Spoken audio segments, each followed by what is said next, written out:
Hey, Mo! My life as a kid was gleeful. I remember swimming a bunch, spending time at the lake, basically revolving around water. Not a lot of cares.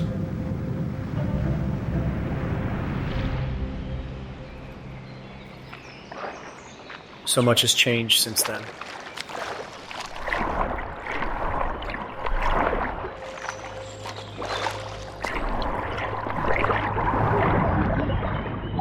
Everything hasn't been so easy, you know?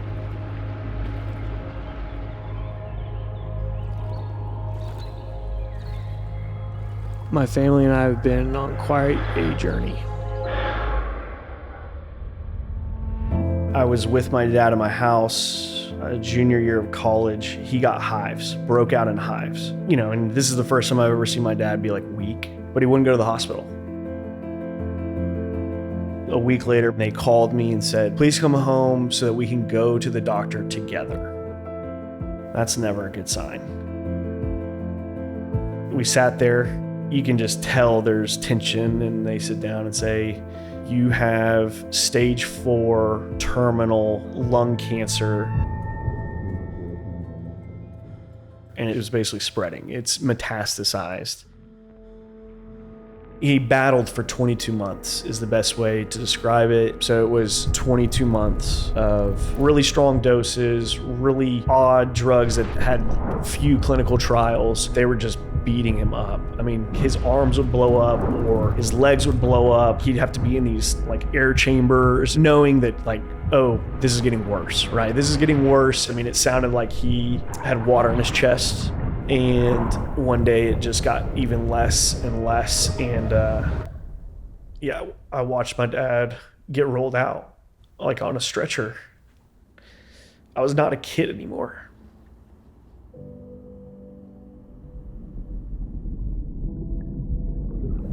And you don't know how to channel that, right? You don't know where to put it. We were a family of 4. We were at the hospital together. We were 4 diagnoses. We watched the battle. But the day that my dad died and thereafter, we didn't talk about it. None of us are in a place to take care of each other. It was our own individual battles. And then as a kid, I coped by not talking about it, and then, alcohol as well, which is what got me to a pretty bad place. So 6 months after my dad passed, it's the first Christmas without him. And I get a DWI. Having your mother who just became a widow, she's picking you up the day after Christmas, is a really low point. 7 days later, my best friend gets hit by a car in downtown LA, and he never wakes up. Those 2 events coupled with obviously the losing my father, I was lost. I mean, truly, truly lost.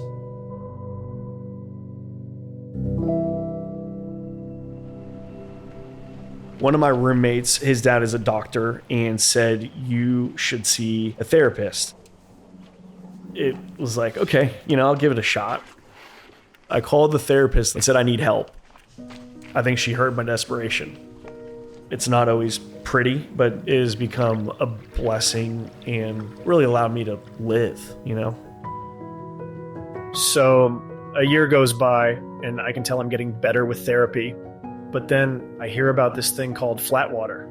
I look into it, and something just clicks. I've always loved the water, and paddleboarding seemed fun, and they just seem to care about people like me and my family. I mean, it's their whole mission. June of 2015 was my first Flatwater event, Damn That Cancer, and I'd found it selfishly therapeutic to ask for money as a way to really share my story. And I realized that I could at least channel some of this angst and fear into an organization. I mean, in just one challenge, we raised 1,500 sessions of therapy for Central Texans. It's a massive impact, and I can see that. It just really struck a chord, and it gave me the opportunity to heal. When I started getting better myself from a depressive state, it allowed me to reach out to my mom and to my sister and start the healing process and fight the sorrow together. But that elephant that is my dad did not get resolved with my family until Flatwater. The first year I did Flatwater, my mother and sister were embarrassingly loud, cheering for me. It honestly felt like a breakthrough. That's probably the first time I've heard them be ecstatic about anything since my dad died.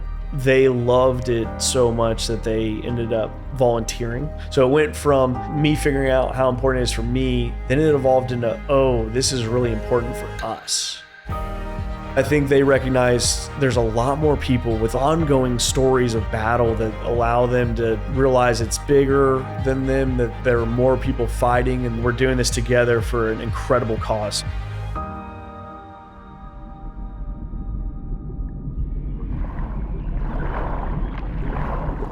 For a long time, I thought of therapy as crutches. You use them while you're hurt, and then you don't one day, that you walk on your own. I am rethinking that.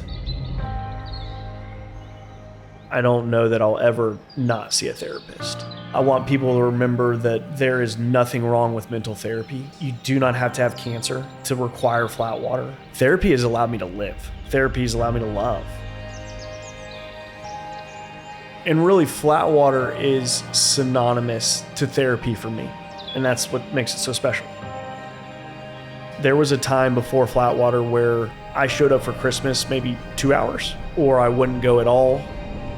The death of my dad was just too big. It was too big to bear. My family now interacts. Once a week we get together. A lot of the time it's spent on the water. I'm wake surfing, my wife is driving, and my mom is holding my daughter in her really uncomfortable life jacket. The troubles are gone. Water is what matters. It's carefree. Flatwater gave us a table to sit down at for us to talk about our tragedy and to build from it. My dad put family first. He gave up a lot to make sure he was there. I think he'd be most proud that we figured it out. We can't deny he's gone, but it doesn't mean he wasn't part of us and that we can't keep living just because he's gone.